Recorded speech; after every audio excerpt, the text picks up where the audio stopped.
ಶ್ರೀ ಗುರುಭ್ಯೋ ನಮಃ. ಹರಿಕಥಾಮೃತಸಾರದ ಶ್ರವಣ ನಡೆದಿದೆ. ಅದರಲ್ಲಿ ಈ ಹಿಂದೆ 33ನೇ ಭಾಗ ಸಮಾಪ್ತಿಯನ್ನು ಕಂಡಿತ್ತು. 34ನೇ ಭಾಗವನ್ನು ಇವತ್ತು ಶ್ರವಣ ಮಾಡಬೇಕು.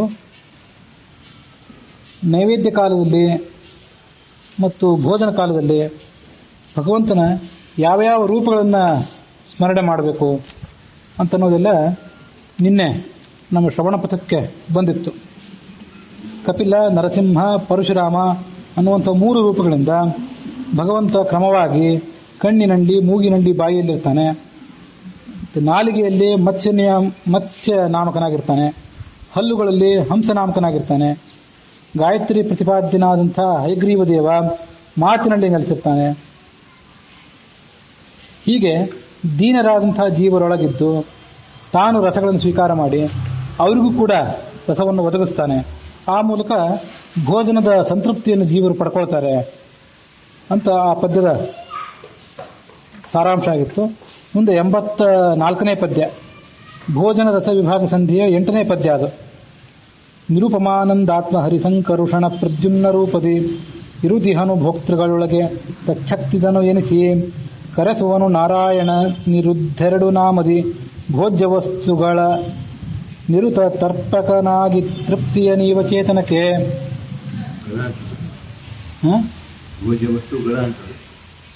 ಭೋಜ್ಯ ವಸ್ತುಗ ಅಂತಷ್ಟೇ ಅಲ್ಲಿ. ಅದೇ ಭೋಜ್ಯ ವಸ್ತುಗ ನಿರುತ ತರ್ಪಕನಾಗಿ ತೃಪ್ತಿಯ ನೀವ ಚೇತನಕ್ಕೆ. ಭಗವಂತ ಅನುಪಮ ಆನಂದ ಸ್ವರೂಪನಾದವನು. ಅವನ ಆನಂದಕ್ಕೆ ಕೊನೆಯೇ ಇಲ್ಲ. ಅವನು ಸಂಕರ್ಷಣ, ಪ್ರದ್ಯುಮ್ನ ಅನ್ನುವಂಥ 2 ರೂಪಗಳಿಂದ ಭೋಕ್ತೃಗಳೊಳಗಿರ್ತಾನೆ. ಭೋಕ್ತೃಗಳು ಅಂದರೆ ಭೋಜನ ಮಾಡುವಂಥ ವ್ಯಕ್ತಿಗಳು. ಅವರೊಳಗಿದ್ದು ಭೋಕ್ತೃ ಶಕ್ತಿಯನ್ನು ಅವ್ರಿಗೆ ಕೊಡ್ತಾನೆ. ಭೋಕ್ತೃಗಳೊಳಗೆ ತಚ್ಛಕ್ತಿದನು ಎನಿಸಿ. ಊಟ ಮಾಡ್ಲಿಕ್ಕೆ ಒಂದು ಶಕ್ತಿ ಬೇಕಲ್ಲ. ಊಟ ಮಾಡ್ಲಿಕ್ಕೆ ಶಕ್ತಿ ಇಲ್ಲದೇ ಇದ್ರೆ ಮನುಷ್ಯ ಯಾವ ಪದಾರ್ಥಗಳನ್ನು ಅವನಿಗೆ ಬಡಿಸಿದ್ರೂ ಕೂಡ ಅದನ್ನು ತಿನ್ನಲಿಕ್ಕೆ ಅಸಮರ್ಥನಾಗಿಬಿಡ್ತಾನೆ. ಅದಕ್ಕಾಗಿ ಭಗವಂತ ಆ ರೂಪಗಳಿಂದ ಅಲ್ಲಿದ್ದು ಆ ಶಕ್ತಿಯನ್ನು ಕೊಡೋದ್ರಿಂದಲೇ ನಾವು ಆ ಭೋಜನವನ್ನು ಮುಂದುವರಿಸ್ತೀವಿ, ಭೋಜನ ಮಾಡ್ಲಿಕ್ಕೆ ಸಮರ್ಥರಾಗ್ತೀವಿ ಅಂತ ತಿಳ್ಕೊಳ್ಬೇಕು. ಇದು ಸಂಕರ್ಷಣ ಮತ್ತು ಪ್ರದ್ಯುಮ್ನ 2 ರೂಪಗಳಿಂದ ಆಯಿತು. ಭೋಕ್ತೃ ವ್ಯಕ್ತಿಯಲ್ಲಿ ಇರುವಂಥದ್ದು ನಾರಾಯಣ ಮತ್ತು ಅನಿರುದ್ಧ ಅನ್ನುವಂಥ 2 ರೂಪಗಳಿಂದ ಭೋಜ್ಯ ವಸ್ತುಗಳಲ್ಲಿ ಸದಾ ತರ್ಪಕನಾಗಿದ್ದು ಜೀವಿಗಳಿಗೆ ತೃಪ್ತಿಯನ್ನು ಕೊಡ್ತಾನೆ. ಯಾವ ಪದಾರ್ಥಗಳನ್ನು ನಾವು ಭೋಜನ ಮಾಡ್ತೀವಿ ಅವುಗಳಲ್ಲಿ ನಾರಾಯಣ ಮತ್ತು ಅನಿರುದ್ಧ ಅನ್ನುವಂಥ 2 ರೂಪಗಳಿಂದ. ಸಂಕರ್ಷಣಶ್ಚ ಪ್ರದ್ಯುಮ್ನಸ್ತತ್ರ ಭೋಕ್ತೃಷು ಸಂಸ್ಥಿತವು ಭೋಕ್ತೃಶಕ್ತಿಪ್ರದವು ನಿತ್ಯಂ ಭೋಕ್ತಾರೌಚ ವಿಶೇಷತಃ ನಾರಾಯಣ ಅನಿರುದ್ಧೌತವು ಭೋಗ್ಯ ವಸ್ತುಷು ಸಂಸ್ಥಿತವು. ನಾರಾಯಣ, ಅನಿರುದ್ಧ ಅನ್ನುವಂಥವರು ಭೋಗ್ಯ ವಸ್ತುಗಳಲ್ಲಿ ಇರ್ತಾರೆ. ತರ್ಪಕವು ಸರ್ವಲೋಕಾನಾಂ, ಈ ಎಲ್ಲ ಜಗತ್ತಿಗೂ ಕೂಡ, ಜಗತ್ತಿನ ಎಲ್ಲ ಜೀವಿಗಳೇನು ಆಹಾರವನ್ನು ತಿಂತಾರೆ ಅವರಿಗೆ ತೃಪ್ತಿಯನ್ನು ಒದಗಿಸುವವರು ಇವರು. ತಸ್ಮಾತ್ ಭೋಗ್ಯವು ನ ಚರ್ಯತಃ. ಐತ್ರೇಯ ಉಪನಿಷತ್ತಿನ ಭಾಷ್ಯದಲ್ಲಿ ಬಂದಂಥ ಮಾತಿದು.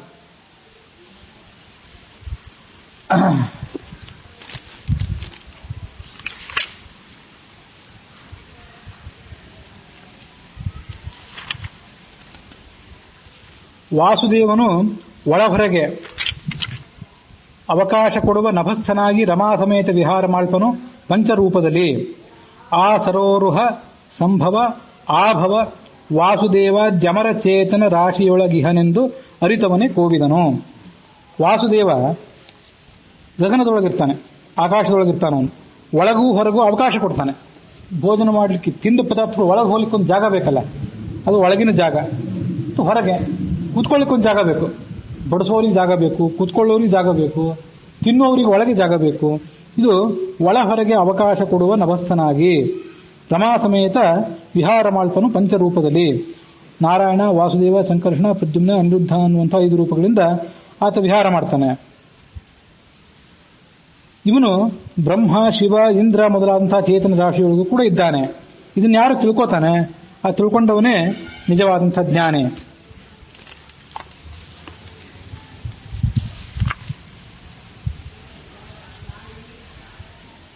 ಅವಕಾಶಪ್ರದೋ ನಿತ್ಯಂ ವಾಸುದೇವೋ ನಭಸ್ಥಿತಃ ಅಂತ ಅನೇಕ ಕಡೆ ಪ್ರಮಾಣಗಳನ್ನು ನಾವು ಕೇಳ್ತೀವಿ. ವಾಸುದೇವ ಜಾಗ ಕೊಡುವಂತ, ಜಾಗ ನಮಗೆ ಸಿಕ್ಕಿದ್ದೇ ವಾಸುದೇವನಿಂದ ಅಂತ ಅನ್ನೋದನ್ನ ನೆನಪು ಮಾಡ್ಕೊಳ್ಬೇಕು. ಯಾಕೆಂತಂದ್ರೆ ವಾಸನಾದ್ ವಾಸುದೇವೋಸಿ ವಾಸಿತಂತೆ ಜಗತ್ರಯಂ ಸರ್ವಭೂತ ನಿವಾಸೋಸಿ ವಾಸುದೇವ ನಮೋಸ್ತುತೆ ಅಂತ ಹೇಳ್ತೇವೆ ನಾವು ದಿವಸ. ಅದಕ್ಕೆ ಅರ್ಥ ಏನಂತಂದ್ರೆ, ವಾಸುದೇವನೇ ನೀನು ವಾಸುದೇವ ಅಂತ ಕರೆಸ್ಕೊಂಡಿದ್ದೆ. ಯಾಕೆಂತಂದ್ರೆ ವಾಸನಾಥ್, ಎಲ್ಲ ಕಡೆ ಇರುವಂಥ ಜೀವಿಗಳೇನಿದ್ದಾರೆ ಅವರೆಲ್ಲರಿಗೂ ನಿನ್ನಲ್ಲಿ ಅವಕಾಶ ಕೊಟ್ಟಿದ್ದೆ. ಅವರೆಲ್ಲ ಇರೋದು ನಿನ್ನಲ್ಲೇ, ಆಕಾಶದಲ್ಲಿ ಇದ್ದಾರೆ, ಈ ಸ್ಪೇಸ್ನಲ್ಲಿ ಇದ್ದಾರೆ ಹೌದು, ಆದ್ರೆ ಆಕಾಶ ಆದ್ರೂ ಎಲ್ಲಿದೆ? ನಿನ್ನಲ್ಲೇ ಇದೆ, ನಿನ್ನಲ್ಲೇ ಇದೆ, ನಿನ್ನ ಹತೋಟಿಯಲ್ಲೇ ಇದೆ ಅದು. ವಾಸನಾಥ್, ಜಗತ್ತೆಲ್ಲದಕ್ಕೂ ಕೂಡ ಬದುಕಿರ್ಲಿಕ್ಕೆ ಅವಕಾಶ ಕೊಟ್ಟವನು ನೀನು. ವಾಸಿತಂತೆ ಜಗತ್ರಯಂ, ಮತ್ತು ಸರ್ವಭೂತ ನಿವಾಸೋಸಿ, ಎಲ್ಲಾ ಜೀವಿಗಳು ನಿನ್ನಲ್ಲಿವೆ, ನೀನು ಎಲ್ಲಾ ಜೀವಿಗಳಲ್ಲೂ ಇದ್ದಿ. ಅದಕ್ಕಾಗಿ ವಾಸುದೇವಾಯ ತೇ ನಮಃ. ಹೀಗೆ ಆ ವಾಸುದೇವ ಅನ್ನೋ ಶಬ್ದನೇ ಜಗತ್ತೆಲ್ಲದಕ್ಕೂ ಕೂಡ ಆಧಾರಭೂತನಾದವನು, ಜಗತ್ತಿಗೆ ವಾಸಿಸ್ಲಿಕ್ಕೆ ಅವಕಾಶ ಕೊಟ್ಟವನು ಅನ್ನುವಂಥ ಅರ್ಥವನ್ನು ಹೊಮ್ಮಿಸ್ತದೆ ಅಂತ ಅನ್ನೋದನ್ನು ತಿಳ್ಕೊಳ್ಬೇಕು. ಐತರೇಯ ಭಾಷ್ಯದಲ್ಲಿ ಹೀಗಿದೆ: ಅವಕಾಶಪ್ರದೋ ನಿತ್ಯಂ ವಾಸುದೇವೋ ನಭಸ್ಥಿತಃ ಏವಂ ಪಂಚಾತ್ಮಕಂ ವಿಷ್ಣುಂ ಯವುಪಾಸ್ತೆ ಸದೈವತು ಅವಕಾಶಪ್ರದಸ್ಸೋಪಿ ಸ್ವಜಾತೀನಾಂ ಭವಿಷ್ಯತಿ. ಭಗವಂತ ವಾಸುದೇವ ಅನ್ನೋ ರೂಪದಿಂದ ಇದ್ದು ಎಲ್ಲಿಗೂ ಕೂಡ ಅವಕಾಶ ಕೊಡ್ತಾನೆ ಅಂತ ಯಾರು ತಿಳ್ಕೊಂಡಿರ್ತಾರಲ್ಲ ಅವರು ಅವಕಾಶಪ್ರದ, ತಾವು ಕೂಡ ಒಂದಿಷ್ಟು ಜನರಿಗೆ ಅವಕಾಶಗಳನ್ನ, ಯಾವ ಅವಕಾಶ ಅಂತ ಇಲ್ಲಿ ಬರೋದಿಲ್ಲ ಅಂತೂ ಯಾರ ಅಧೀನದಲ್ಲಿಲ್ಲದೆ ಕೆಲವು ಜನರನ್ನ ತಮ್ಮ ಅಧೀನದಲ್ಲಿ ಇಟ್ಕೊಂಡು ತಾವು ಯಜಮಾನರಾಗಿ ಒಂದು ಮುಖ್ಯಸ್ಥರಾಗಿ ಮೆರೆಯುವಂತಹ ಅವಕಾಶ ಪಡ್ಕೋತಾರೆ. ಅವಕಾಶಪ್ರದ ಸೋಪಿ ಸ್ವಜಾತಿನ ಭವಿಷ್ಯತಿ. ಸ್ವಜಾತಿಗಳು ಅಂದ್ರೆ ತನ್ನ ಕೈಯಲ್ಲಿರುವಂತಹ ಆಳುಕಾಳುಗಳು, ತನ್ನಂತೆ ಉದ್ಯೋಗ ಮಾಡುವವರು, ತನ್ನ ಕೈ ಕೆಳಗೆ ಉದ್ಯೋಗ ಮಾಡುವಂಥವ್ರು, ಇಂಥವ್ರು ಅವರೆಲ್ಲ ಸ್ವಜಾತಿಗಳಿಗೆ ಆತ ಅವಕಾಶ ಕೊಡ್ತಾನೆ. ಭೋಕ್ತಾ ಚಾಪ್ಯಾಯಕಶ್ಚೈವ ತಸ್ಯ ವಿಷ್ಣು ಪ್ರಸಾದತಃ. ಅವನೇ ಭೋಕ್ತ, ತಿನ್ನುವವನು ಅವನೇ, ತೃಪ್ತಿಪಡಿಸುವವನು ಅವನೇ. ಬ್ರಹ್ಮೇಂದ್ರಾದ್ಯ ಸ್ವಜಾತೀಶ ಪದಯೋಗ್ಯ ಅಮುಷ್ಯಚ ಯೋಗ್ಯ ಉಪಾಸನಸ್ಯ ಸ್ಯುಹು ತದನ್ಯೇ ಜ್ಞಾನ ಮಾತ್ರಕ್ಕೆ. ಬ್ರಹ್ಮಾದಿ ದೇವತೆಗಳೆಲ್ಲ ಈ ವಾಸುದೇವ ರೂಪಿಯಾದಂಥ ಭಗವಂತನನ್ನ ಉಪಾಸನೆ ಮಾಡಿದ್ದಾರೆ. ವಾಸುದೇವನನ್ನು ಉಪಾಸನೆ ಮಾಡಿದ್ರಿಂದಲೇ ಅವರು ತಮ್ಮ ಕೈ ಕೆಳಗಿರುವಂತಹ, ತಮ್ಮ ಅಧೀನದಲ್ಲಿರುವಂತಹ ಎಷ್ಟೋ ಜೀವಿಗಳಿಗೆ ವಾಸ ಮಾಡಲಿಕ್ಕೆ ಅವಕಾಶ ಕೊಟ್ಟಿದ್ದಾರೆ. ಅವರು ಹಿರಿಯರು ಅನಿಸ್ಕೊಂಡಿದ್ದಾರೆ. ಇದೊಂದು ವಿಶಿಷ್ಟವಾದಂತಹ ತತ್ವಜ್ಞಾನ. ಇದನ್ನು ನಾವು ನಮ್ಮಂಥವ್ರು ಸಾಮಾನ್ಯರು ಏನು ಮಾಡಬೇಕು ಅಂದ್ರೆ ಜ್ಞಾನ ಮಾತ್ರಕ್ಕೆ ತಿಳ್ಕೊಂಡು ಸುಮ್ಮನೆ ಆಗ್ಬಿಡ್ಬೇಕು. ಉಪಾಸನೆ ಮಾಡ್ಲಿಕ್ಕೆ ಆಗೋದಿಲ್ಲ. ಅದನ್ನು ಧ್ಯಾನಮಗ್ನರಾಗಿ ಭಗವಂತನ ಈ ವಿಲಕ್ಷಣವಾದಂತಹ ಗುಣ, ಭಗವಂತನ ಅಧೀನರಾದಂತಹ ಬ್ರಹ್ಮಾದಿ ದೇವತೆಗಳ ಈ ಗುಣಗಳು, ಅದನ್ನೆಲ್ಲ ನಾವು ಕೂತ್ಕೊಂಡು ಮನಸ್ಸರಲ್ಲಿ ಧ್ಯಾನ ಮಾಡ್ಲಿಕ್ಕೆ ಆಗೋದಿಲ್ಲ.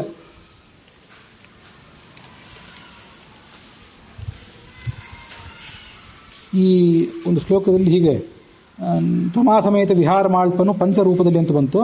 ಇಲ್ಲಿ ಆ ಸರೋರುಹ ಸಂಭವ ಆಭವ ವಾಸವಾದ್ಯಮರಾದಿ ಚೇತನ ರಾಶಿಯೊಳಗಿಹನೆಂದು ಅಂತ ಬಂತು. ಇಲ್ಲಿ ಆ ಸರೋರುಹ ಅಂತಿದೆ.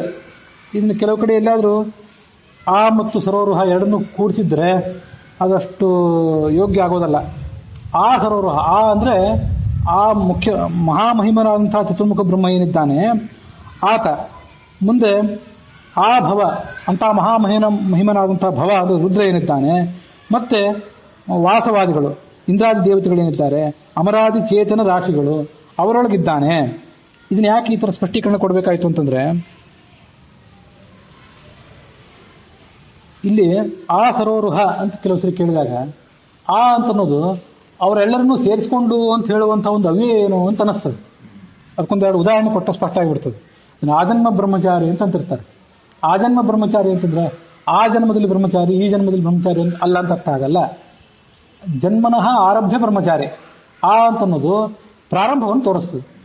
ಆಜನ್ಮ ಬ್ರಹ್ಮಚಾರಿ, ಆಗರ್ಭ ಶ್ರೀಮಂತ. ಆಗರ್ಭ ಶ್ರೀಮಂತ ಅಂತಂದ್ರೆ ತಾನು ಪ್ರಯತ್ನಪಟ್ಟು ಮುಂದೆ ಯಾವುದೋ ಒಂದು ಕಾಲದಲ್ಲಿ ಶ್ರೀಮಂತನಾದವನಲ್ಲ, ಹುಟ್ಟಾನೇ ಶ್ರೀಮಂತನಾದವನು, ಗರ್ಭದಲ್ಲಿದ್ದಾಗಲೇ ಶ್ರೀಮಂತನಾಗಿ ಹುಟ್ಟಿದವನು ಅಂತ ಅರ್ಥ. ಹೀಗೆ ಆಗರ್ಭ ಶ್ರೀಮಂತ, ಆಜನ್ಮ ಬ್ರಹ್ಮಚಾರಿ, ಆಬಾಲ ವೃದ್ಧರು ಅಂದ್ರೆ ಬಾಲದಿಂದ ಆರಂಭ ಮಾಡಿಕೊಂಡು ವೃದ್ಧರ ತನಕ ಅಂತ ಹೀಗೆಲ್ಲ ಕೆಲವು ಕಡೆ ಆ ಅಂತೇಳಿ ಸೇರಿಸ್ತೀವಲ್ಲ, ಅದು ಅವ್ಯಯ, ಅಲ್ಲಿಂದ ಆರಂಭ ಮಾಡಿಕೊಂಡು ಅಂತ ಅದಕ್ಕೆ ಅರ್ಥ. ಅದು ಇಲ್ಲಿ ಹೇಳಿದ್ದೇನಿದೆಯಲ್ಲ ಆ ಬ್ರಹ್ಮನಿಂದ ಆರಂಭ ಮಾಡಿಕೊಂಡು ಅಂತ ಅರ್ಥ ಅಲ್ಲ ಇದಕ್ಕೆ. ಇಲ್ಲಿ ಆ ಅಂತಂದ್ರೆ ಅವನು ಅಂತ ಅರ್ಥ. ಆ ಚತುರ್ಮುಖ ಮಹಾಮಹಿಮನಾದಂತಹ ಚತುರ್ಮುಖ. ಮುಂದೆ ಸಂಭವ ಆಭವ ಆ ಮಹಾಮಹಿಮನಾದಂಥ ಈಶ್ವರ ಏನಿದ್ದಾನೆ ಅವನನ್ನು ಆಭವ ಅಂತ ಹೀಗೆ ಹೇಳಿದ್ದಾರೆ. ಈ ಎಲ್ಲ ಚೇತನ ರಾಶಿಯೊಳಗೂ ಕೂಡ ಅವನಿದ್ದಾನೆ. ಅವನನ್ನು ಯಾರು ತಿಳ್ಕೊಂಡಿರ್ತಾನೆ ಅವನೇ ಚೇತನ ರಾಶಿಯೊಳಗೆ ಉತ್ತಮ, ಅವನು ಪಂಡಿತ ಅಂತ ಅನ್ಸ್ಕೋತಾನೆ ಆ ವ್ಯಕ್ತಿ.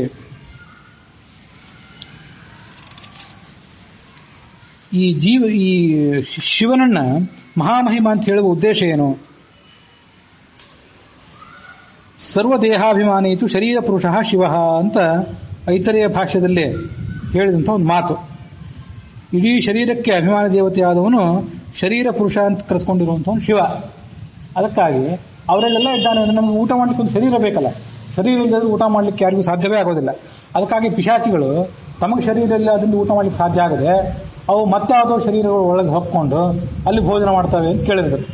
ಅದಕ್ಕಾಗಿ ನಮಗೆ ಶರೀರ ಇದೆ, ಅನಾಯಾಸವಾಗಿ ಅಡಿಗೆ ಮಾಡ್ಕೊಂಡು ತಿಂತೇವೆ ಅಂದರೆ ಆ ಶಿವನಿಗೆ ಕೃತಜ್ಞರಾಗಿರಬೇಕು ಅಂತ ಅರ್ಥ. ಅನ್ನಾಭಿಮಾನಿಯೂ ಕೂಡ ಶಿವನೇ, ಅದು ಛಾಂದೋಗ್ಯ ಭಾಷ್ಯದಲ್ಲಿ ಬಂದ ಮಾತದು. ತೇಜೋಭಿಮಾನಿ ಲಕ್ಷ್ಮೀ ಪ್ರಾಣಸ್ತ್ವಭಿಮಾನವಾನ್ ಅನ್ನಾಭಿಮಾನಿ ರುದ್ರಶ್ಚ ತಿಸ್ರಸ್ಥ ದೇವತಾ ಪುರ. ತೇಜಸ್ಸಿಗೆ ಅಭಿಮಾನಿ ದೇವತೆ ಲಕ್ಷ್ಮೀದೇವಿ, ಪ್ರಾಣ ನೀರಿಗೆ ಅಭಿಮಾನಿ ದೇವತೆ, ಅನ್ನಾಭಿಮಾನಿ ರುದ್ರ ಅನ್ನಕ್ಕೆ ಅಭಿಮಾನಿ ದೇವತೆ ರುದ್ರ. ಹೀಗೆ ಅವರೆಲ್ಲರನ್ನು ಕೂಡ ನಾವು ಸ್ತೋತ್ರ ಮಾಡಬೇಕು. ಇದು ಬ್ರಹ್ಮಾಂಡ ಪುರಾಣದಲ್ಲಿ ಬಂದಂಥ ಮಾತು. ಮಹಾತ್ಮರಾದಂಥ ಬ್ರಹ್ಮವಾಯುಗಳಿಬ್ಬರು ಕೂಡ ಅನ್ನ ಉಣಿಸಿ ತೃಪ್ತಿ ಕೊಡುವಂಥವ್ರು. ಅದಕ್ಕಾಗಿ ಅವರನ್ನೆಲ್ಲರನ್ನು ಭೋಜನ ಮಾಡುವಂಥ ಸಂದರ್ಭದಲ್ಲಿ, ನೈವೇದ್ಯ ಮಾಡುವಂಥ ಸಂದರ್ಭದಲ್ಲಿ ಹೀಗೆಲ್ಲ ನೆನಪು ಮಾಡ್ಕೊಳ್ಬೇಕು.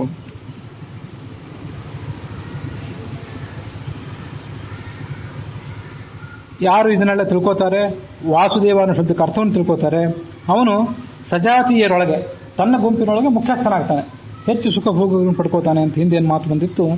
ಅದನ್ನು ಈ ಸಂದರ್ಭದಲ್ಲಿ ಮತ್ತೊಂದು ಬಾರಿ ನೆನಪು ಮಾಡ್ಕೊಳ್ಬೇಕು.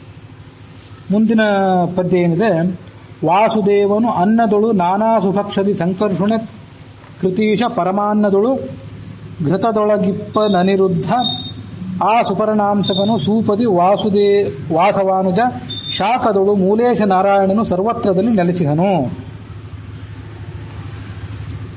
ಶ್ರೀಹರಿ ವಾಸುದೇವ ಅನ್ನುವಂಥ ರೂಪದಿಂದ ಯಾವ್ಯಾವ ಕಾರ್ಯಗಳನ್ನು ಮಾಡ್ತಾನೆ ಅದನ್ನ ಈಗ ಇಲ್ಲಿ ವರ್ಣನೆ ಮಾಡ್ತಾರೆ.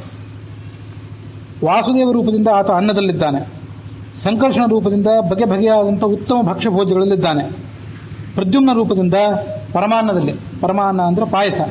ನಮ್ಮ ಕಡೆ ಈ ಕಡೆ ಪರಮಾನ್ನ ಅಂತ ಹೇಳೋದೇ ಪದ್ಧತಿ. ಇಲ್ಲಿ ಉಡುಪಿ ಕಡೆ ಅದನ್ನೆಲ್ಲ ಇಲ್ಲಿ ಪಾಯಸ ಅಂತೀವಿ ನಾವು, ಉಡುಪಿ ಕಡೆ ಅದನ್ನು ಪರಮಾನ್ನ ಅಂತ ಅಂತಾರೆ.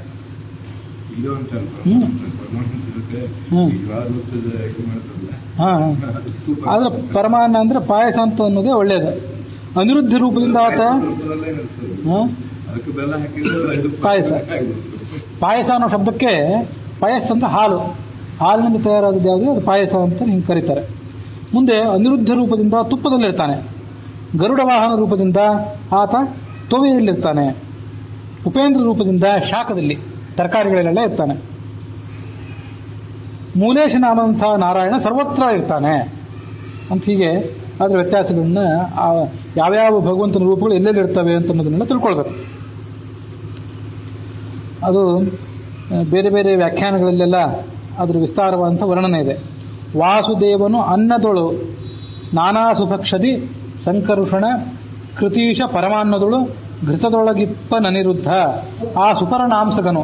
ಸುಪರ್ಣ ಅಂದ್ರೆ ಗರುಡ. ಆ ಗರುಡನ ಹಂಸ ಅಂತಂದ್ರೆ ಹೆಗಲು. ಆ ಹೆಗಲ ಮೇಲೆ ಈತ ಕೂತ್ಕೊಂಡು ಸಂಚಾರ ಮಾಡುವಂಥವನು. ಅವನು ಸೂಪದಿ ತೊಬೆಯಲ್ಲಿರ್ತಾನವನು. ವಾಸವಾನುಜ ಶಾಖದೊಳು ಮೂಲೇಶ ನಾರಾಯಣನು ಸರ್ವತ್ರದಲ್ಲಿ ನೆಲೆಸಿಹನು.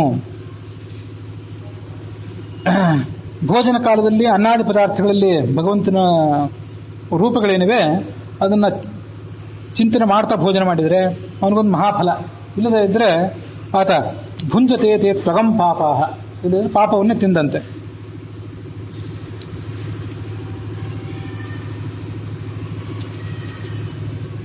ಚಿಂತಿಸುವ ಕ್ರಮ, ಭಗವಂತನ ರೂಪಗಳನ್ನು ನಾವು ನಾನಾ ಥರ ಚಿಂತನೆ ಮಾಡಬೇಕಲ್ಲ. ಅದು ಹೇಗೆ ಚಿಂತನೆ ಮಾಡಬೇಕು ಅಂತಂದ್ರೆ, ಮೂಲೇಶ ನಾರಾಯಣನು ಸರ್ವತ್ರದಲ್ಲಿ ನೆಲೆಸಿಹನು ಅಂತ ಬಂತಿಲ್ಲಿ. ಅದನ್ನ ಮೂಲೇಶ ಅನ್ನೋ ಶಬ್ದದಿಂದ ದಾಸರು ಸೂಚನೆ ಮಾಡ್ತಾರಂತೆ. ನಮ್ಮ ಹೃದಯ ಕಮಲದಲ್ಲಿ ಅಷ್ಟದಳ ಕಮಲ ಅದು, ಅದರಲ್ಲಿ ಬಿಂಬ ಮೂರ್ತಿ ಇದ್ದಾನೆ, ನಮ್ಮ ಬಿಂಬ. ಅವನು ಅಗ್ರೇಶ, ಮೂಲೇಶ, ಪ್ರಾದೇಶ ಅಂತ 3 ರೂಪಗಳಿಂದ ಇರ್ತಾನೆ. ಬಿಂಬರೂಪಿ ಇರ್ತಾನೆ ಅಂತ ಎಲ್ಲರಿಗೂ ಗೊತ್ತು. ಈ 3 ಇರ್ತಾನೆ ಅಂತ ನಾವು ಈ ಹರಿಕಥಾಮೃತಸಾರದ ಮೂಲಕ, ಇದಕ್ಕೆ ಮೂಲವಾದಂಥ ಕೆಲವು ಆಕರ ಗ್ರಂಥಗಳ ಮೂಲಕ ತಿಳ್ಕೊಳ್ಬೇಕು. ಅಗ್ರೇಶ, ಮೂಲೇಶ, ಪ್ರಾದೇಶ ಅಂತ ಹೀಗಿರ್ತಾನೆ. 3 ರೂಪಗಳಿಂದ ನೆಲೆಸಿದ್ದಾನೆ. ಅವನ್ನೆಲ್ಲ ನಾವು ಉಣ್ಣುವಂಥ ಆಹಾರ ಏನಿದೆ ವೈಶ್ವಾನರ ರೂಪದಿಂದ ಉದರದೊಳಗಿದ್ದು ಅದನ್ನು ಪಚನ ಮಾಡಿ ಬಿಂಬ ರೂಪದಿಂದ ಉಣ್ತಾನೆ. ತಾನೇ ಒಂದು ರೂಪದಿಂದ ವೈಶ್ವಾನರ ರೂಪದಿಂದ ಇರ್ತಾನೆ ಉದರದಲ್ಲಿ. ಅಲ್ಲಿ ಬಂದಂಥ ಆಹಾರವನ್ನು ಪಚನ ಮಾಡಿ ಅದನ್ನು ಬಿಂಬಕ್ಕೆ ಕಳಿಸ್ತಾನೆ. ಕಳಿಸುವವನು ಅವನೇ, ತಿನ್ನುವವನು ಅವನೇ. ಅದು ಬಿಂಬ ಯಾಕೆ ಉಣ್ತಾನೆ ವಿಚಾರ ಮಾಡಬೇಕು. ಬಿಂಬ ಉಣ್ಲಿಕ್ಕೆ ಏನು ಕಾರಣ ಅಂತಂದ್ರೆ, ಬಿಂಬ ಉಣ್ದೋದ್ರೆ ಪ್ರತಿಬಿಂಬ ಉಣ್ಣೋದೇ ಇಲ್ಲ. ಎಲ್ಲ ಕಡೆ ಕೂಡ ಪ್ರತಿಬಿಂಬದ ಕ್ರಿಯಾ ಏನಿದೆ ಅದು ಬಿಂಬದ ಅಧೀನವೇ.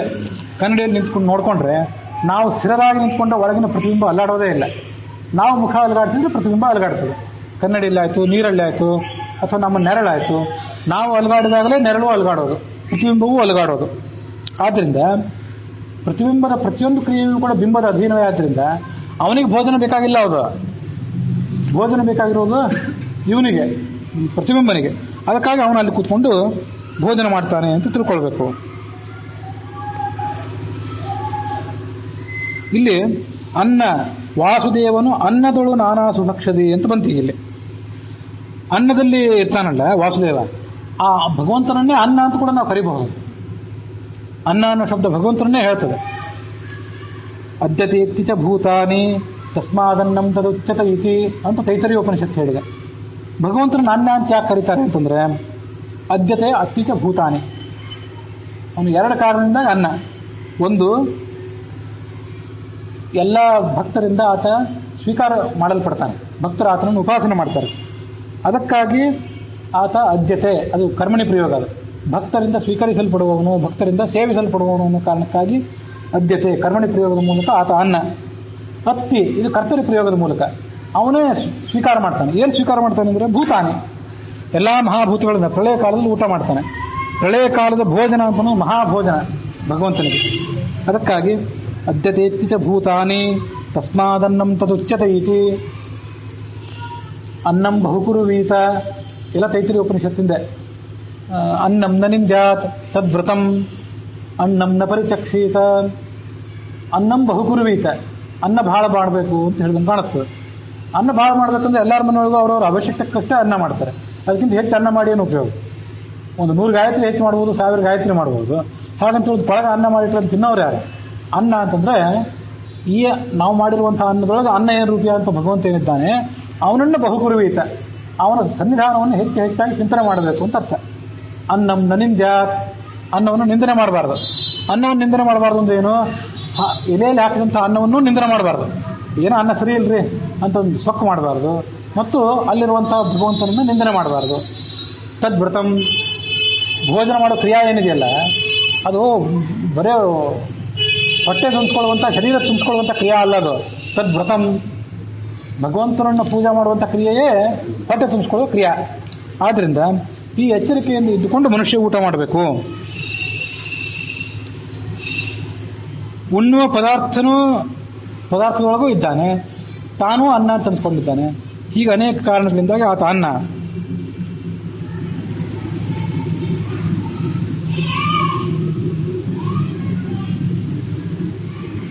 ಅನ್ನ ಅಂತಂದ್ರೆ ಯಾವುದನ್ನು ತಿಳ್ಕೊಳ್ಬೇಕು? ಸಾಮಾನ್ಯವಾಗಿ ಅನ್ನ ಅಂತಂದ್ರೆ ಉಳಿದೆಲ್ಲ ಅನ್ನಂ ನ ನಿಂದ್ಯಾತ್, ಅನ್ನವನ್ನು ನಿಂದನೆ ಮಾಡಬಾರ್ದು ಅಂತಂದ್ರೆ ಹಾಕಿದ ಯಾವ ಪದಾರ್ಥವನ್ನು ನಿಂದನೆ ಮಾಡಬಾರ್ದು, ಚೆಲ್ಲಬಾರ್ದು. ಇದು ಸರಿ ಇಲ್ಲ, ಇದು ರುಚಿ ಸರಿ ಇಲ್ಲ ಅಂತ ಹೀಗೆಲ್ಲ ನಿಂದನೆ ಮಾಡಬಾರ್ದು ಅಂತ ಅರ್ಥ. ಅಲ್ಲಿ ಅನ್ನ ಅಂತಂದ್ರೆ ಒಟ್ಟಾರೆ ನಾವು ತಿನ್ನುವಂಥ ಎಲ್ಲ ಪದಾರ್ಥಗಳು ಅಂತ ಅರ್ಥ. ಆದರೆ ಇಲ್ಲಿ ಏನು ಅನ್ನ ಅಂತ ಹೇಳ್ತಿದ್ದಾರಲ್ಲ, ವಾಸುದೇವನು ಅನ್ನದಳು ಅಂತ ಹೇಳ್ತಿದ್ದಾರಲ್ಲ, ಇಲ್ಲಿ ಅನ್ನ ಅಂತಂದ್ರೆ ಅಕ್ಕಿಯಿಂದ ಮಾಡಿದ ಅನ್ನ ಅಂತ ವಿಶೇಷವಾಗಿ ತಿಳ್ಕೋಬೇಕು. ಯಾಕಂದ್ರೆ ಮುಂದೆ ನಾನಾ ಸುಭಕ್ಷದ ಸಂಕರ್ಷಣ ಅಂತ ಬಂತು. ಬೇರೆ ಬೇರೆ ಭಕ್ಷ್ಯಭೋಜ್ಯಗಳಲ್ಲಿ ಗೋಧಿಯಿಂದ ಇತ್ಯಾದಿಗಳಿಂದ ಮಾಡಿದಂಥ ಬೇರೆ ಭಕ್ಷ್ಯಭೋಜ್ಯಗಳಲ್ಲಿ ಭಗವಂತನ ಬೇರೆ ರೂಪ. ಅನ್ನ, ಅಕ್ಕಿಯಿಂದ ಮಾಡಿದಂಥ ಅನ್ನ ಏನಿದೆ ಅದರಲ್ಲಿ ವಾಸುದೇವ ಅಂತ ತಿಳ್ಕೊಳ್ಬೇಕು. ಇಲ್ಲಿ ಒಂದು ವ್ಯಾಖ್ಯಾನದಲ್ಲಿ ಒಂದು ಕಡೆ ಹೀಗಿದೆ: ಅಕ್ಕಿಯಿಂದ ಮಾಡಿದ ಅನ್ನ ಅಥವಾ ಗೋಧಿ, ಜೋಳ, ರಾಗಿಗಳಿಂದ ಮಾಡಿದಂಥ ಅನ್ನ ಹೋಳಿಗೆ ಇತ್ಯಾದಿಗಳಿಗೆ ಅನ್ನ ಅಂತ ಯಾರು ಅನ್ನೋದಿಲ್ಲ. ಅಕ್ಕಿಯನ್ನು ಹೇಗೆ ಬೇಯಿಸಿದಾಗ ಅನ್ನ ಆಗ್ತದಲ್ಲ, ಹಾಗೆ ಕೆಲವರು ಅಕ್ಕಿಯನ್ನು ತಿನ್ನೋದನ್ನು ಬಿಟ್ಟವರು ಗೋಧಿಯನ್ನೇ ಬೇಯಿಸ್ತಾರೆ, ಅಥವಾ ಜೋಳದ ನುಚ್ಚನ್ನು ಬೇಯಿಸಿ ತಿಂತಾರೆ. ಅದು ಅನ್ನ ಅಂತ ತಿಳ್ಕೊಳ್ಬೇಕು. ಅದು ಭಕ್ಷ್ಯ ಅಂತ ಆಗೋದಿಲ್ಲ. ಭಕ್ಷ್ಯ ಅಂತ ಆದರೆ ಅದನ್ನ ಕೆಲವು ಸಿಹಿ ಇತ್ಯಾದಿಗಳನ್ನು ಹಾಕಿರಬೇಕು, ಅಥವಾ ತೈಲದಲ್ಲಿ ಅಥವಾ ತುಪ್ಪದಲ್ಲಿ ಕರೆದಿರಬೇಕು. ಅಂಥದ್ದಾದ್ರೆ ಅವೆಲ್ಲ ಭಕ್ಷ್ಯ. ಇಲ್ಲದೇ ಇದ್ರೆ ಅಕ್ಕಿಯ ಅನ್ನ, ಗೋಧಿಯ ಅನ್ನ, ಜೋಳ, ರಾಗಿಗಳ ಅನ್ನ, ಮುಖ್ಯವಾಗಿ ಆಹಾರ ಮನುಷ್ಯದ ಯಾವುದಾಗಿರ್ತದಲ್ಲ ಅದನ್ನ ಅನ್ನ ಅಂತ ಕರಿಬಹುದು ಅಂತ ತಿಳ್ಕೊಳ್ಬೇಕು. ಹಾಂ ಹಾಂ ಅಷ್ಟೇ ಅಷ್ಟೇ. ಮುಂದೆ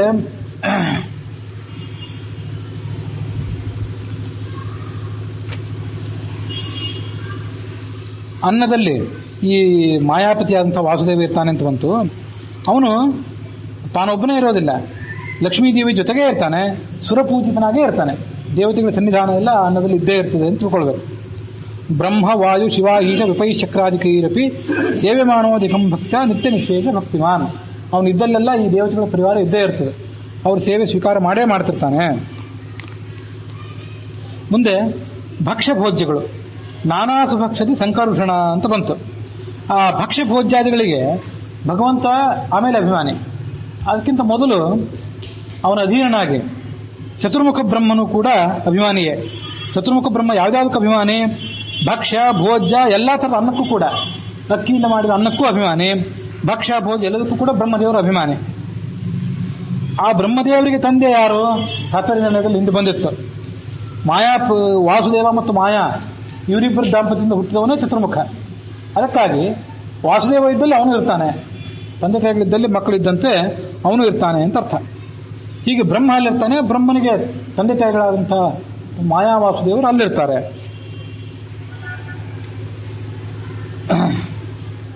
ಮುಂದೆ ಶರ್ಕರ ಗುಡಗ ಶಕ್ರ ವಾಸುದೇವಸ್ತು ತತ್ರಗಃ. ಸಕ್ಕರೆ ಬೆಲ್ಲಗಳಲ್ಲಿ ದೇವೇಂದ್ರ ಇರ್ತಾನೆ, ಅವನಲ್ಲಿ ವಾಸುದೇವ ಅನ್ನುವಂಥ ಒಂದು ಭಗವಂತನ ರೂಪ ಇರ್ತದೆ. ಅದು ಎಲ್ಲೋ ಒಂದು ಕಡೆ ಪಂಚರಾತ್ರ ಆಗಮದಲ್ಲಿ ಒಂದು ಕಡೆ ಬಂದಿದೆ. ಅದು ಯಾವುದು ವಾಸುದೇವ? ಇಲ್ಲಿ ಬಂದಿದ್ದು ವಾಸುದೇವನ. ಅನ್ನದಲ್ಲಿ ಒಂದು ವಾಸುದೇವ ಅಂತ ಬಂತಲ್ಲ, ಅನ್ನದಲ್ಲಿದ್ದಂಥ ವಾಸುದೇವ ರೂಪನೇ ಸಕ್ಕರೆ ಬೆಲ್ಲಗಳಲ್ಲೂ ಇರ್ತದ ಅಂತಂದ್ರೆ ಅದು ಬೇರೆ. ಕೆಲವು ಕಡೆ ಅನೇಕ ಭಗವದ್ ರೂಪಗಳು ಹೆಸರು ಒಂದೇ ಇರ್ತದೆ. ವಾಸುದೇವ, ಸಂಕರ್ಷಣ, ಪ್ರದ್ಯುಮ್ನ, ಅನಿರುದ್ಧ, ಇವು ರೂಪ ಚತುಷ್ಟಯಗಳು ಅಂತ ಕರೀತಾರೆ.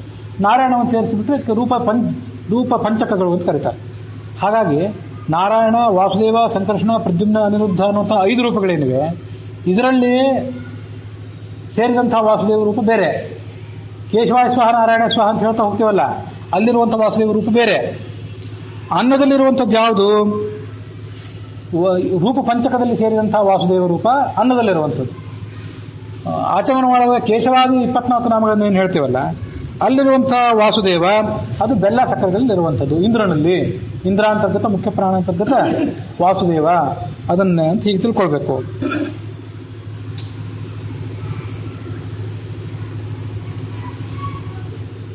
ಜಯಾಪತಿಯಾದಂತಹ ಸಂಕರ್ಷಣ ಜಯಾದೇವಿ ಜೊತೆಗೆ, ಲಕ್ಷ್ಮೀದೇವಿ ಜೊತೆಗೆ ಹೋಳಿಗೆ, ಮಂಡಿಗೆ ಮೊದಲಾದಂತಹ ನಾನಾ ಭಕ್ಷ್ಯಗಳಲ್ಲಿದ್ದಾನೆ. ಭಕ್ಷ್ಯಂ ವಾಯುರ್ ಜಗತ್ಪತೇ ಅಂತ ಒಂದು ಕಡೆ ಒಂದು ಶಾಸ್ತ್ರದ ಮಾತು. ಎಲ್ಲ ಭಕ್ಷ್ಯ ಭೋಜಗಳಲ್ಲಿ ಮುಖ್ಯ ಪ್ರಾಣ ಅನ್ನದಲ್ಲಿ ಬ್ರಹ್ಮ. ಅದಾದ ಬಳಿಕ ಬ್ರಹ್ಮನ ನಂತರದ ಸ್ಥಾನ ಇರೋದು ಮುಂದೆ ಬ್ರಹ್ಮನ ಪದವಿಗೆ ಇರುವಂತಹ ವಾಯುವಿಗೆ. ಅವನೇ ಭಕ್ಷ್ಯ ಭೋಜ್ಯಾದಿಗಳಲ್ಲಿ ಇರ್ತಾನೆ. ಆ ವಾಯುವಿನ ಕೆಲಸ ಏನು ಅಂತಂದ್ರೆ, ಭಕ್ಷ್ಯ ಭೋಜ್ಯಗಳನ್ನು ಸಿದ್ಧ ಮಾಡಿ ತನ್ನ ತಂದೆ ತಾಯಿಗಳಾದಂತಹ ಜಯಾ ಸಂಕರ್ಷಣರಿಗೆ ಮುನಿಸೋದು ಅವನ ಕೆಲಸ. ಮಾಯಾ ವಾಸುದೇವರಿಂದ ಬ್ರಹ್ಮ ಹುಟ್ಟಿದ, ಜಯಾ ಸಂಕರ್ಷಣರಿಂದ ಸೂತ್ರ ನಾಮಕರಾದಂಥ ವಾಯು ಹುಟ್ಟಿದ ಅಂತ ಬಂದಿತ್ತು ಹಿಂದೆ. ಅದು ಅವನ ಕೆಲಸ. ನಾವೆಲ್ಲ ಅನ್ನ ಮಾಡ್ತೀವಿ ಅಂತ ತಿಳ್ಕೊಂಡ್ಬಿಟ್ಟಿರ್ತೇವೆ. ಪರಬ್ರಹ್ಮ, ಚತುರ್ಮುಖ ಬ್ರಹ್ಮ ಅನ್ನ ಮಾಡ್ತಾನೆ, ಅದರ ಪರಮಾತ್ಮ ತಿಂತಾನೆ. ಭಕ್ಷ್ಯ ಭೋಜ್ಯಗಳನ್ನು, ದೊಡ್ಡ ದೊಡ್ಡ ಭಕ್ಷ್ಯ ಭೋಜ್ಯಗಳನ್ನೆಲ್ಲ ಮಾಡುವವನು ಮುಖ್ಯವಾಯು. ಅವನೇ ಭೀಮ ರೂಪದಿಂದಲೂ ಮಾಡಿದ್ದ ಹಿಂದೆ. ಹೀಗೆ ಸರಿಯಾದ ತಮ್ಮ ತಂದೆ ತಾಯಿಗಳಿಗೆ ಯಾವ ಥರ ಸರಿಯಾಗಿ ಮಾಡಿ ಹಾಕಬೇಕು, ಅವ್ರ ಟೇಸ್ಟ್ ಏನು ಅಂತ ಅನ್ನೋದ್ರಲ್ಲಿ ಇವನಿಗೆ ಗೊತ್ತು. ಅದಕ್ಕಾಗಿ ಅವನೇ ಮಾಡ್ತಾನೆ. ಅಂದ್ರೆ ನಾವು ನಮ್ಮ ಮನೆಯಲ್ಲಿ ಮಾಡ್ತೀವಿ ಅಂತಿದ್ರು ಒಳಗೆ ಅವನೇ ಮಾಡಿಸ್ತಾನೆ ಅಂತ ತಿಳ್ಕೊಳ್ಬೇಕು.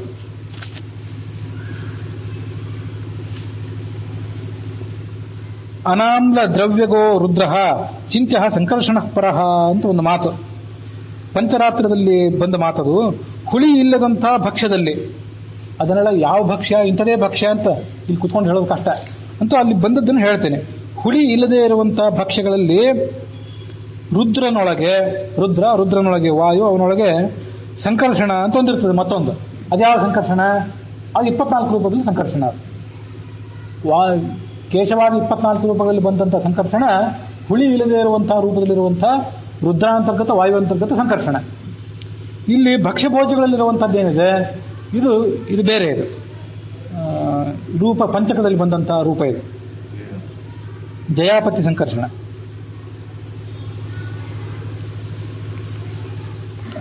ಸುಭಕ್ಷ್ಯ ಅಂತ ಬಂತು. ಸುಭಕ್ಷ್ಯಗಳು ಅಂತಂದ್ರೆ ಅನಿಷಿದ್ಧವಾದಂತಹ ಭಕ್ಷ್ಯಗಳು, ಅನಿಷಿದ್ಧವಾದಂತಹ ಅನ್ನ, ತೋವೆ, ಪಲ್ಯ ಮುಂತಾದವುಗಳು. ಅಲ್ಲಿ ಭಗವಂತನ ರೂಪವನ್ನು ಚಿಂತನೆ ಮಾಡಬೇಕೇ ಹೊರತು ನಿಷಿದ್ಧ ರೂಪಗಳಲ್ಲಿ ಭಗವಂತನ ಚಿಂತನೆ ಮಾಡಬಾರ್ದು.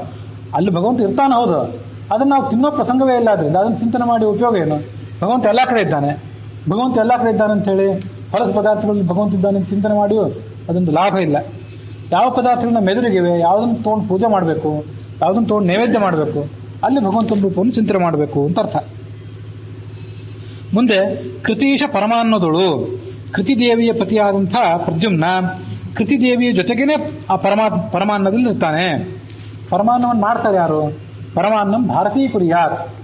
ವಾಯುವಿನ ಪತ್ನಿಯಾದಂಥ ಭಾರತಿ ಪರಮಾನ್ನವನ್ನು ಮಾಡ್ತಾಳೆ. ಅವಳು ಕೂಡ ಯಾರ ಮಗಳು? ಕೃತಿ ಪ್ರದ್ಯುಮ್ನರ ಮಗಳವಳು. ಅದಕ್ಕಾಗಿ ಕೃತಿ ಪ್ರದ್ಯುಮ್ನರ ಮಗಳಾದ್ರಿಂದ ತಾನು ಪಾಯಸವನ್ನು ತಯಾರು ಮಾಡಿ ಆ ಪಾಯಸದಲ್ಲಿ ಇರಬೇಕಾದಂತಹ ಭಗವಂತನ ರೂಪಗಳೇನಿವೆ ಅದಕ್ಕೆ ಅವಳು ಅದನ್ನು ಅರ್ಪಿಸ್ತಾಳೆ. ಅವಳೇ ಪರಮಾನ್ನಕ್ಕೆ ಅಭಿಮಾನಿ ದೇವತೆ ಕೂಡ ಹೌದು. ಭಾರತೀ ಪರಮಾನ್ನಸ್ಥ ಅಂತ ಪಂಚರಾತ್ರದಲ್ಲಿ ಪರಮಥ ಪರಮಾನ್ನಂ ಪ್ರಾಪ್ತಮೇವ ಪ್ರಯಾಸಂ ಪ್ರಭುರಿಹ ಬುಭುಜೇ ಸೌ ವೇದವಾದ ಪ್ರವೀಣ ಅಜಿತ ಪರಮ ಭಕ್ತ ಸಂತತಂ ಮನ್ಯಮಾನಃ ಸಕಲ ಜಗದಧೀಶಃ ಪ್ರೀಯತಾಂ ಶೌರ್ಯರಿತ್ಥಂ. ಸುಮಧ್ವಿಜಯದ ಶ್ಲೋಕ ಅದು.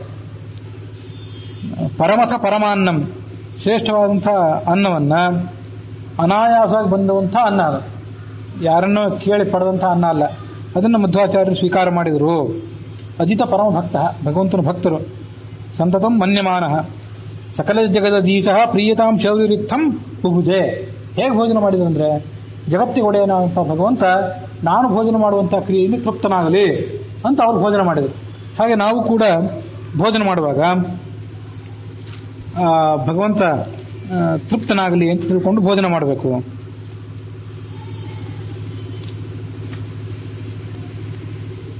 ಪಂಚರಾತ್ರದಲ್ಲಿ ಪರಮಾನ್ನದಲ್ಲಿ ನಾರಾಯಣ ಅಂತ ಒಂದು ರೂಪ ಇದೆ ಅಂತ ಕೂಡ ಒಂದು ಉಲ್ಲೇಖ ಇದೆ.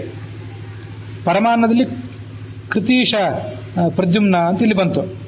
ನಾರಾಯಣ ಅಂತಿದೆಯಲ್ಲ, ಆ ನಾರಾಯಣ ಅದು ಯಾರು ಅಂತಂದ್ರೆ ಅದು ಚತುರ್ವಿಂಶತಿ ಮೂರ್ತಿಗಳಲ್ಲಿ 24 ರೂಪಗಳಲ್ಲಿ ಒಂದಂಥ ನಾರಾಯಣನ ಬಗ್ಗೆ ಹೇಳಿದ್ದು. ಪ್ರಕೃತ ಇಲ್ಲಿ ಬಂದದ್ದೇನೆಂದ್ರೆ ಪಂಚರೂಪಾಂತರ್ಗತ ಪ್ರದ್ಯುಮ್ನ ಏನಿದ್ದಾನೆ ಅವನು ಇಲ್ಲಿರ್ತಾನೆ ಅಂತ ತಿಳ್ಕೊಳ್ಬೇಕು. ಮುಂದೆ ಘೃತದೊಳಗೆ ಇಪ್ಪನು ಅನಿರುದ್ಧ, ತುಪ್ಪದಲ್ಲಿ ನಿಯಾಮಕನಾಗಿ ಅನಿರುದ್ಧ ಇದ್ದಾನೆ.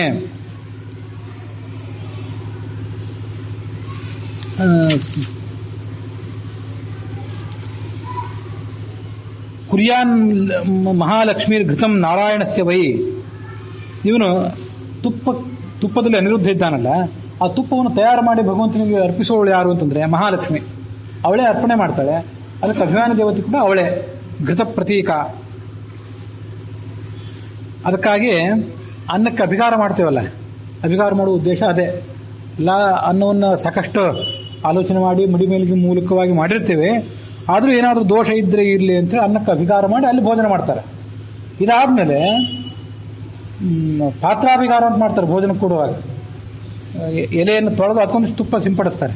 ಅದಾದ್ಮೇಲೆ ಅನ್ನ ಹಾಕ್ತಾರೆ. ಆ ಅನ್ನಕ್ಕೆ ಮತ್ತಷ್ಟು ತುಪ್ಪ ಹಾಕ್ತಾರೆ. ತುಪ್ಪ ಹಾಕಿ ಅದನ್ನು ಬಡಿಸ್ತಾರೆ. ಹೀಗೆ ಅದೆಲ್ಲ ಶುದ್ಧಿಗಾಗಿ ಮಾಡಬೇಕು ಅಂತ ಆ ಸಂಗತಿಗಳನ್ನು ತಿಳ್ಕೊಳ್ಬೇಕು. ತೋವೆಯಲ್ಲಿ ಗರುಡ ವಾಹನ ಅಂತ ಭಗವಂತ ಇರ್ತಾನೆ ಅಂತ ಬಂತು. ಗರುಡ ವಾಹನ ಅಂತ ಭಗವಂತ ಅಂದ್ರೆ ಯಾರು? ಗರುಡ ವಾಹನ ಅಂತ ಒಂದು ರೂಪ ನಮಗೆಲ್ಲೂ ಕೇಳಿ ಬರೋದಿಲ್ಲ. ಎಲ್ಲಿದೆ ಗರುಡ ವಾಹನ ಅಂತ ರೂಪ ಅಂತ? ಯಾಕೆಂತಂದ್ರೆ ವಿಷ್ಣು ಸಹಸ್ರನಾಮ, ಕೃಷ್ಣಾಷ್ಟೋತ್ತರ ಶತನಾಮ, ಮತ್ಸ್ಯಾದಿ 10 ರೂಪಗಳನ್ನೆಲ್ಲ ಚಿಂತನೆ ಮಾಡ್ತಾ ಹೋದ್ರೆ ಗರುಡ ವಾಹನ ಅಂತ ರೂಪ ಎಲ್ಲೂ ಕಾಣಿಸೋದಿಲ್ಲ. ಯಜ್ಞವಾಹನ ಅಂತಿದೆ, ಯಜ್ಞಾಂಗೋ ಯಜ್ಞವಾಹನ ಅಂತ ವಿಷ್ಣು ಸಹಸ್ರನಾಮದಲ್ಲಿದೆ. ಸಪ್ತೈಧ ಸಪ್ತವಾಹನ ಅಂತಲೂ ವಿಷ್ಣು ಸಹಸ್ರನಾಮದಲ್ಲಿದೆ. ಗರುಡ ವಾಹನ ಅಂತ ಅಲ್ಲಿಲ್ಲ. ಗರುಡ ಧ್ವಜ ಅಂತ ಒಂದು ರೂಪ ಇರೋದಂತ ಬೇರೆ ಕಡೆ ಕಾಣಿಸಿ ಬರ್ತದೆ. ಗರುಡ ವಾಹನ ಅಂತ ಕಾಣಿಸೋದಿಲ್ಲ. ಅದೆಲ್ಲಿದು ಅಂತಂದ್ರೆ ಪಂಚರಾತ್ರಾಗಮ ಹೀಗೆ ಹೇಳಿದೆ ಅಂತ. ಸೂಪಾಭಿಮಾನಿ ಗರುಡ ಶ್ರೀಧರ ತತ್ರ ದೇವತಾ. ತೊವ್ವೆಗೆ ಅವಾಂತರ ಅಭಿಮಾನಿ ಯಾರು? ಗರುಡ. ಅವನಲ್ಲಿ ವಾಯುವಂತರ್ಗತನಾಗಿ ಶ್ರೀಧರ ಇದ್ದಾನೆ ಅಂತ ಹೀಗೆ ತಿಳ್ಕೊಳ್ಬೇಕು. ಆದ್ರಿಂದ ಶ್ರೀಧರ ಅಂತಂದ್ರೆ ಚತುರ್ವಿಂಶತಿ ರೂಪಾಂತರ್ಗತವಾದಂತಹ ಶ್ರೀಧರ, 24 ರೂಪಗಳಲ್ಲಿ ಹೇಳಲ್ಪಟ್ಟಂತಹ ಶ್ರೀಧರ ಅನ್ನೋ ರೂಪ ಏನಿದೆ ಅದು ಆ ತೊವೆಯಲ್ಲಿರುವಂತಹ ಗರುಡ ವಾಹನ ಅನ್ನುವ ರೂಪ. ಹಾಗಾಗಿ ಆ ಗರುಡ ವಾಹನ ಅಂತಂದ್ರೆ ಗರುಡ ವಾಹನನಾದ ಶ್ರೀಧರನೇ ಅಂತ ಹೀಗೆ ತಿಳ್ಕೊಳ್ಬೇಕು ಅಂತ ಕಾಣಿಸ್ತದೆ.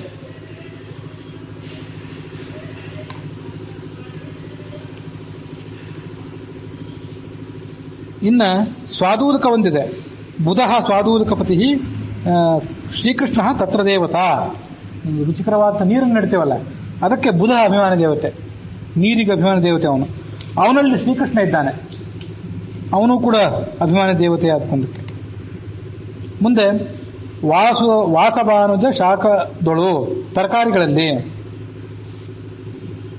ತರಕಾರಿಗಳಲ್ಲಿ ಇಂದ್ರ ಇದ್ದಾನೆ.